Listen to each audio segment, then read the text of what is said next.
Legacy fades. Do you accept defeat or rebuild from the ashes? For T, it took pain and time to answer that. But in the end, T chose to rise again. On August 20th, 2020, the exterminators were born in the flames of conflict. It was founded by Lord Blue Jays. What began as a raiding force against rats united formed to put an end to their reckless ways has since evolved.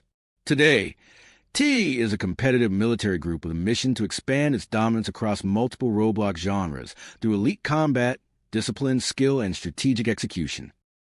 When T moved away from their original mission, it began targeting new groups: the immortal Robloxian Federation, the Empire of the British Isles, and the Moth Empire. These raids occurred in the warmonger era, a time when T overvalued conflict and ego, leading to ruthlessness and aggressive attacks. While T began creating conflict, it was also in the military RP era, a time where T overvalued obedience and rigid structures. Many groups saw T as a powerhouse, respected for its resilience, unity, and discipline. During this period, T formed alliances with groups such as the Frost Battle Imperium, the Cat Crusaders, and the Partisans United. However, many of these alliances lasted less than 6 months due to misalignment with T's mission, or their leadership would resign. The alliances still gave T valuable exposure and experience to manage alliances properly. T may have struggled maintaining its independence through inconsistent leadership. However, T gradually improved alliance management. T was more selective about who should join. That success, however, brought new challenges. As the warmonger era drew to a close, T faced a choice: fight for a chaotic legacy or forge a new one. The final war against EBI became the turning point. This conflict was T's defining moment. Would it be known as a raiding group solely on EBI, or would it end the war with a purpose, closing a chaotic chapter, and return to its original mission? Outnumbered and outgunned, T leaned into what it knew best: discipline, strategy, and resilience. The group fought not just for victory, but for meaning, to define its next legacy of purpose. With that, T's rebirth era would begin. T's departure from EBI marked a stepping stone toward its rebirth era. But it was not the only one. Another major shift contributed to the new era. It was about revising T's ranking system. When the warmonger era started, it was about attacking Rats United. T's ranking system structure was defined vaguely. Promotions were often based on favoritism or mere attendance at raids against Rats United, regardless of actual contribution. On May 26, 2022, Lord Blue Jays introduced a new ranking system, the point system. He was inspired by the Chaos Order, led by the Revolutionary, and implemented a modified version tailored to T's standards. At the time, it was seen as a success, offering a more organized and fair approach to ranking. By its final period, the point system had clearly become outdated and lost its influence. Unfortunately, it prioritized attendance over meaningful contribution to T's mission, unintentionally rewarding less dedicated members. Promotions were no longer earned, but accumulated through presence alone. T wanted more dedication from its members. Additionally, the point system was not supportive toward MR and HR roles, especially with those roles requiring strong leadership and initiative.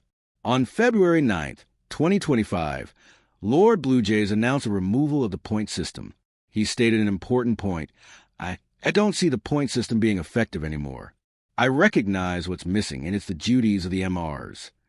Lord Blue Jays wanted to offer MRs a stronger purpose to stay in T. He wanted them to gain leadership experience, instead of being an upper LR that follows orders only. Ironically, the new ranking system wasn't created by Lord Blue Jays. It came from former Director Zever. Lord Blue Jays feared the rank caps would limit growth. He also worried they could open the door for biased promotions, risks he wasn't ready to take at the time. Even though T faced many challenges to reach the rebirth era, it came with a tremendous amount of blessings to the group. During T's military RP era, trainings were not deeply focused on improving member skills. Trainings emphasized obedience over skill building. Former T trainings were rooted in military RP and clanning. On the military RP side, T focused heavily on perfecting formations to be super organized, while enforcing an elitist mind from clanning. Avoid reflecting on morality, only performance mattered. The training structure was flawed, but TE trainings would improve when the Rebirth era formed. TE members now have flexible training styles, ranging from classic history-based styles, team-based formats, agility courses, chaotic but lightly structured formats, and rank wars for fun competition. Old TE obbies lacked challenge since they mixed military RP and clanner standards. People were confused. Many TE members didn't realize in early 2024 that the elite and aquatic obby were subtle signals of TE transforming into the Rebirth era. Those obbies represented a new era of creativity to improve trainings, and members admired Lord Blue Jays for his creation standing out from other military groups. TE's standards were raised to show that it cares for quality when managing the group.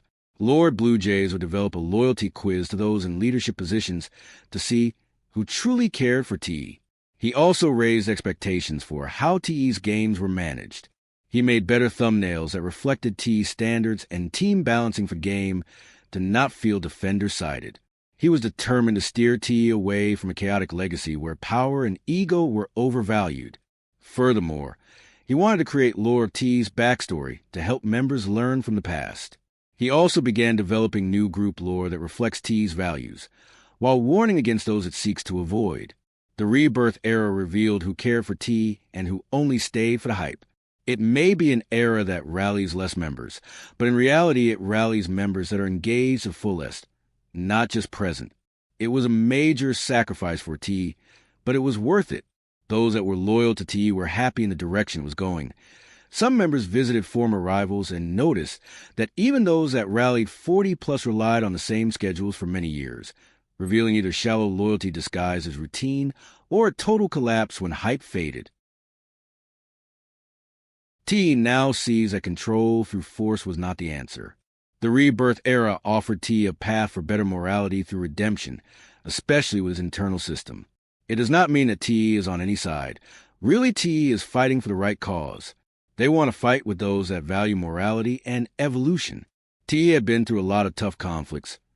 TE's success was not free. The conflict shaped them to a resilient force no nation would imagine. TE had to push through doubt, betrayals, and hidden snakes for almost 5 years. Success was not handed. It was earned through determination. Even high ranks of TE with loyalty and determination recognize that harsh truth.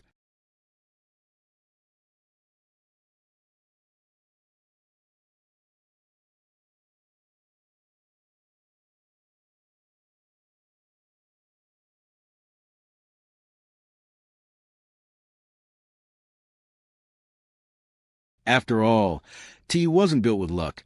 It was built with resilience, passion, and loyalty.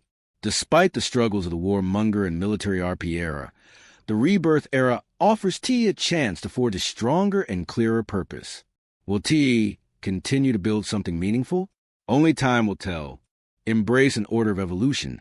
Regression is no more.